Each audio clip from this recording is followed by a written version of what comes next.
विद्या ददाति विनयं विनयात् याति पात्रतां पात्रत्वात् धनमाप्नोति धनात् धर्मः ततः सुखम्। विद्या विवादाय धनं मदाय शक्ति परेशां परिपीडनाय खलस्य साधो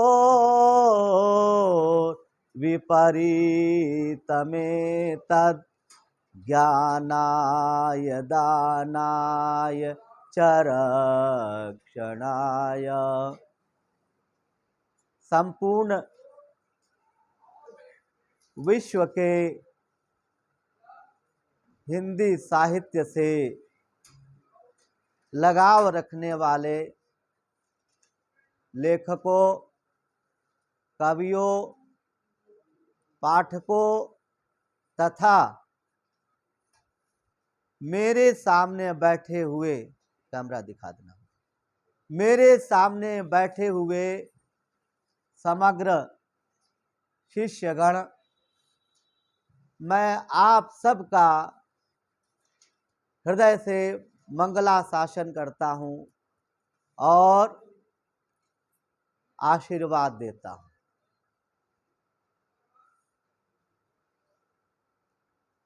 छात्रों, आज का जो शिक्षण कार्यक्रम है, जिस व्यक्तित्व और कृतित्व पर चर्चा कल मैंने की थी, उसी व्यक्तित्व की रचना पर प्रकाश डालेंगे। रचना की व्याख्या करेंगे, समीक्षा करेंगे, उसकी साहित्यिक विशेषताओं पर को उजागर करेंगे। और विद्यार्थियों, बड़े चमत्कार की बात है कि पंडित चंद्रधर शर्मा गुलेरी जी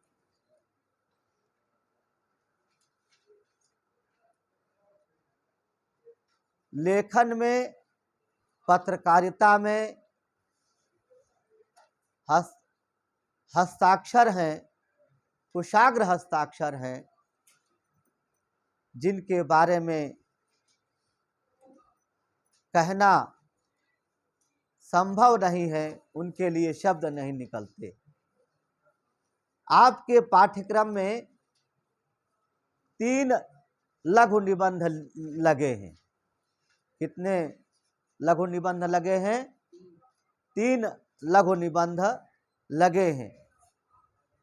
तो इनको एक माला के रूप में पिरो करके शीर्षक दिया सुमेरिनी के मन के।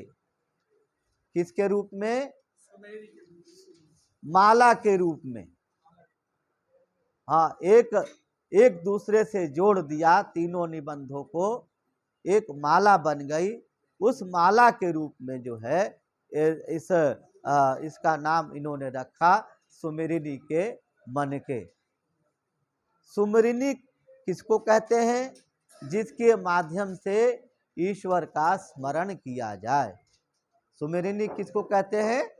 जिसके माध्यम से हाँ, ईश्वर का स्मरण किया जाए। तो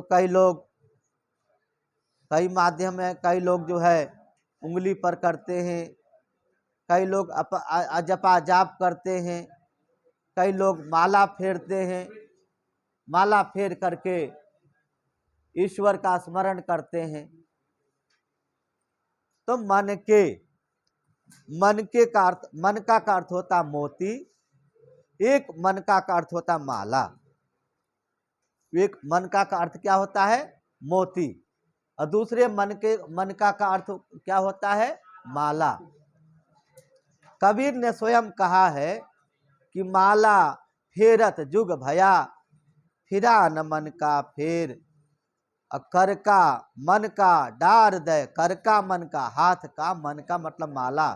हाथ का माला फेंक दो और मन का फेर। मन का जो माला है उसको फेरिए। फेरिए मतलब घुमाइए, उसको घुमाइए।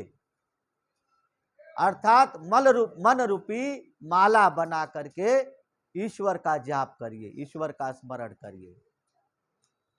और कहते हैं कि हरि व्यापक सर्वत्र समाना, प्रेम सो प्रगट होई मैं जाना। आनन रहित सकल रस भोगी, बिनु वाणी बक्ता बड़ जोगी। बिनु वाणी बक्ता बिनु जोगी। और कैसा है कि बिनु पाग चलाए सुनाए बिन काना, बिनु पाग चलाए सुनाए बिन काना। कर बिन कर्म करहि विधि नाना, कर बिन कर्म करहि विधि नाना। ये निराकार निर्गुण ब्रह्म और निर्लेप और निराकार और निर्गुण ब्रह्म की परिभाषा यही है। और इसी को मन में जाप करना, इसी को मन में जपना जो है, ये मन रूपी माला है। तो सुमिरनी के मन के नामक शीर्षक के माध्यम से आपको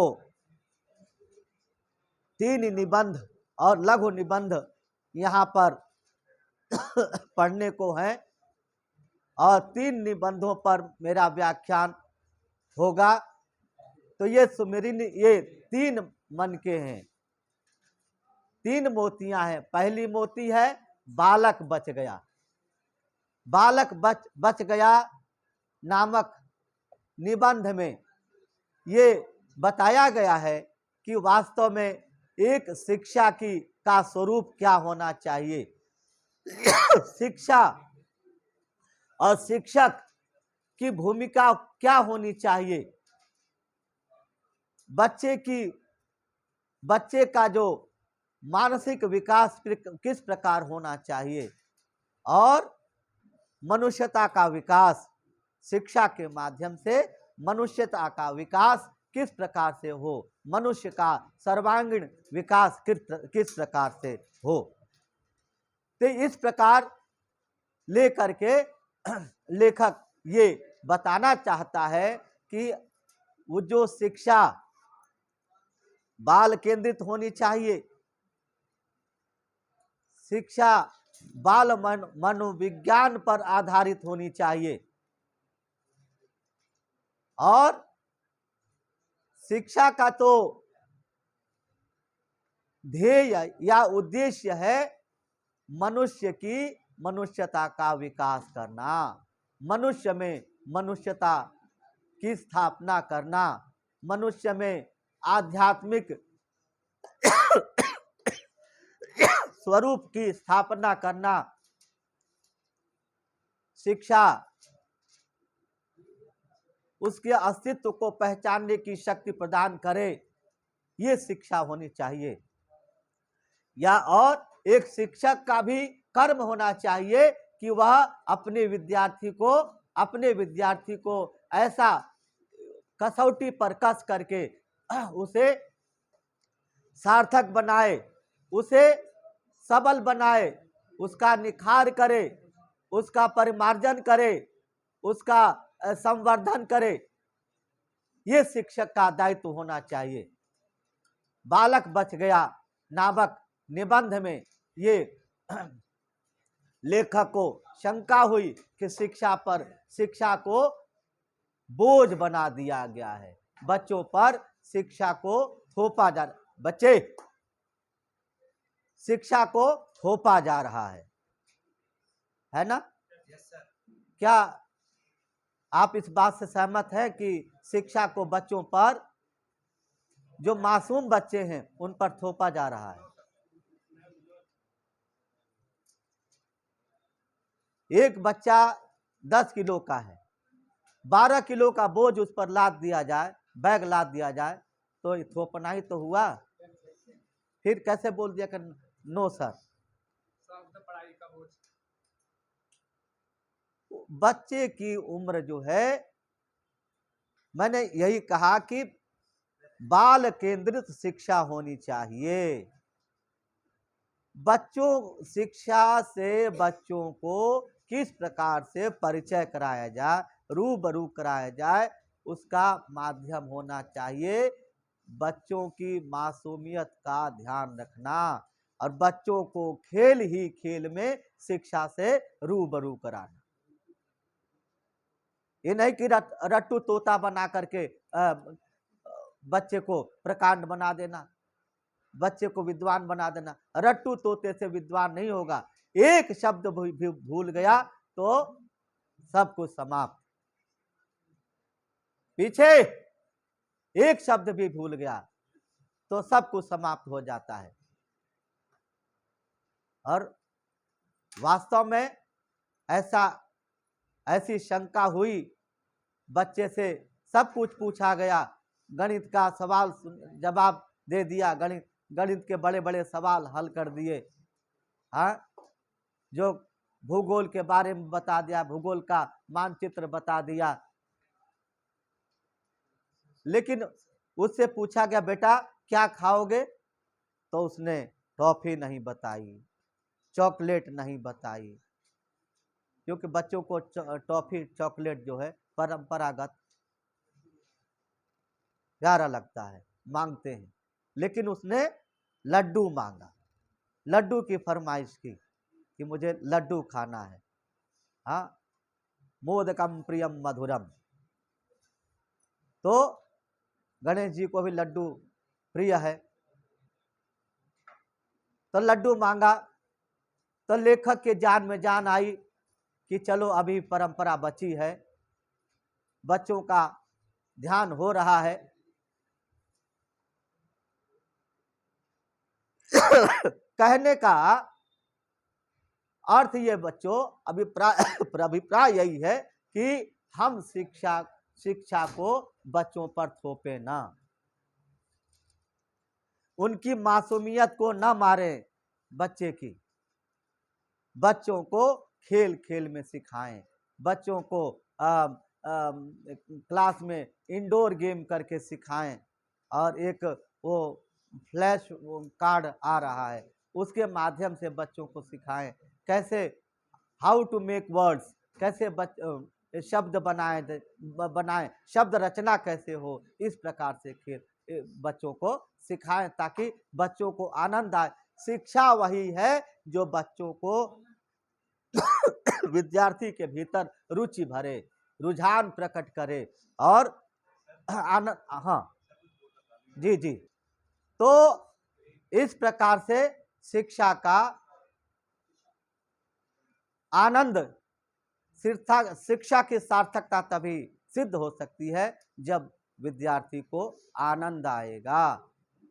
शिक्षा उबाऊ नहीं होनी चाहिए, शिक्षा जो है घुटन भरी नहीं होनी चाहिए, शिक्षा थोपी नहीं जाती, शिक्षा जो है क्रियान्वित की जाती है, शिक्षा अंगीकृत की जाती है।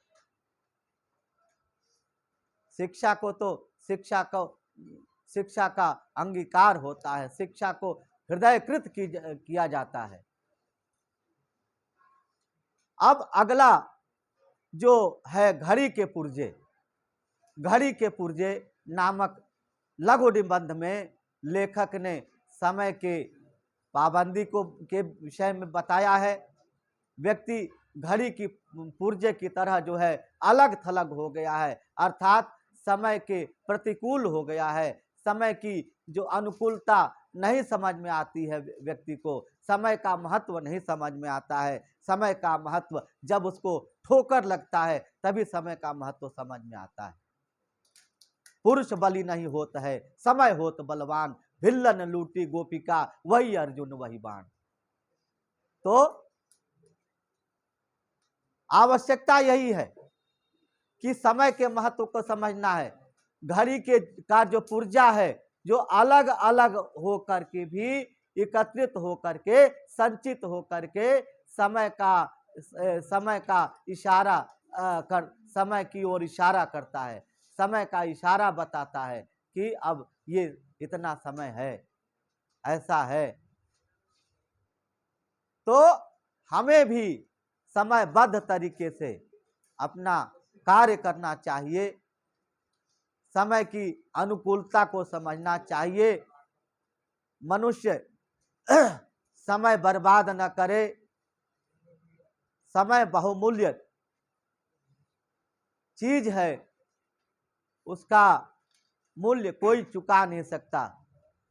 कहते टाइम इज मनी, समय एक पैसा है, और जिसने समय बर्बाद किया, उस समय ने उसको बर्बाद कर दिया। लेखक यही बताता है कि समय की अनुकूलता समझो, समय के महत्व को समझो, समय की परिसीमन को मत लांघो, समयबद्ध होकर के काम करिए। समय अनुशासित करता है। समय का अनुशासन सबसे बड़ा अनुशासन है। बात समझ में आ रही है कि नहीं? यहाँ सत्यनारायण भगवान की कथा सुनने नहीं आए हो तो बोलो। तो इस प्रकार से ये जो लघु निबंध था ये घड़ी के पुर्जे। और तीसरा जो निबंध है वो है ढेले चुन लो। ढेले चुन लो। ढेला किसका अभिप्राय है? ढेला एक मंजिल का अभिप्राय है। मंजिल हमारी किस प्रकार से होनी चाहिए? व्यक्ति इसमें बताया गया है कि मनुष्य जो है आध्यात्मिकता का ओट लेकर के और दूसरों को छलने की कोशिश करता है। आध्यात्मिकता की रूढ़ियों को लेकर चलने की कोशिश कर रहा है, अंधविश्वासों को लेकर के चलने की कोशिश कर रहा है। जैसे मैं फिर ये दोहा दोहराता हूं, माला फेरत जुग भया, फिरा न मन का फेर, कर का मन का डार दे, मन का फेर। युग बीत गए। माला ईश्वर की प्राप्ति या आध्यात्मिकता की जो प्राप्ति होती है वो मन से होती है, हृदय से होती है, हृदय से होती है।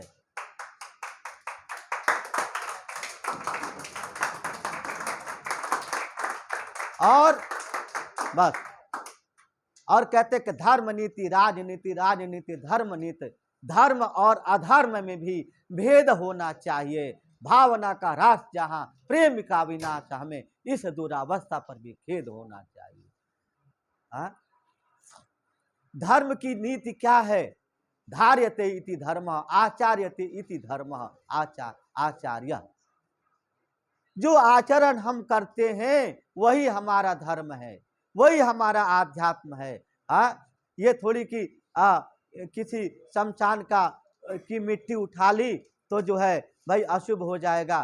फिर किसी पंडित के घर में पंडित के घर के पंडित के गांव पंडित के खेत की मिट्टी उठा ली तो उसके भीतर जो है विद्वत्ता आ जाएगी।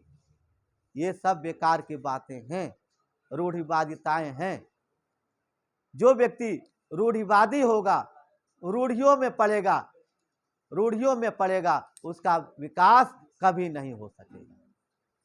आध्यात्मिकता के विकास के लिए हमें क्या बनना पड़ेगा? सादा बनना पड़ेगा। हमारे विचार ऊपर उठ सबसे सर्वोपरि होने चाहिए और हमारे मन में सात्विकता होनी चाहिए।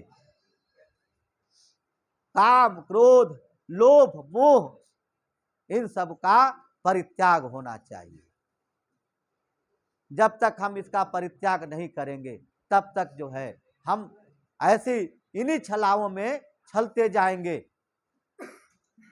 जैसा ढेले चुन लो नामक निबंध में पंडित जी कहते हैं, आप इसको पढ़िएगा। एक नायिका जो एक लड़की एक विवाहिता जो है विवाहित होकर के आती है और उसे जो है कहा जाता है कि भाई बेटी ये ढेला उठाओ। हाँ, इसे उठाओगे तो तुम विद्वान हो जाओगी। किस शास्त्र में लिखा है?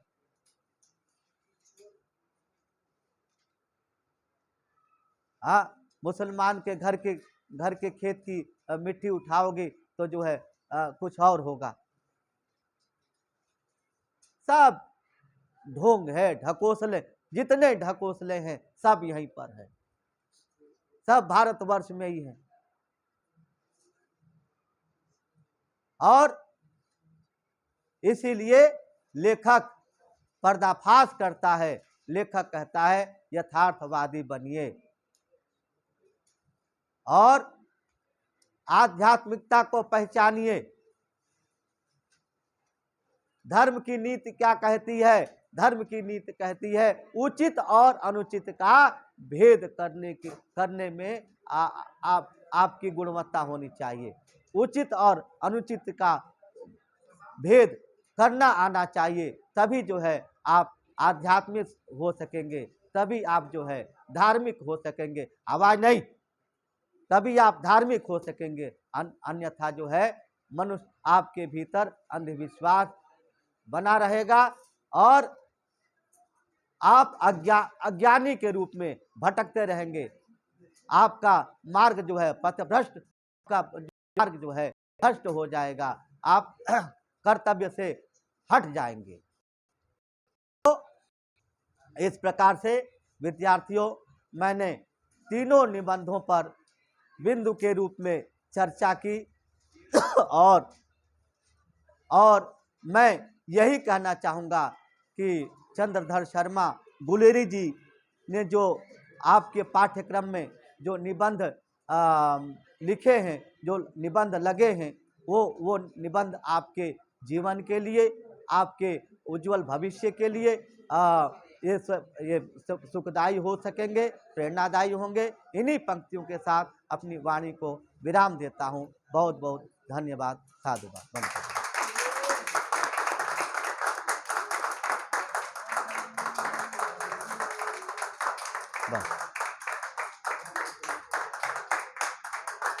बस बंद कर निकालो।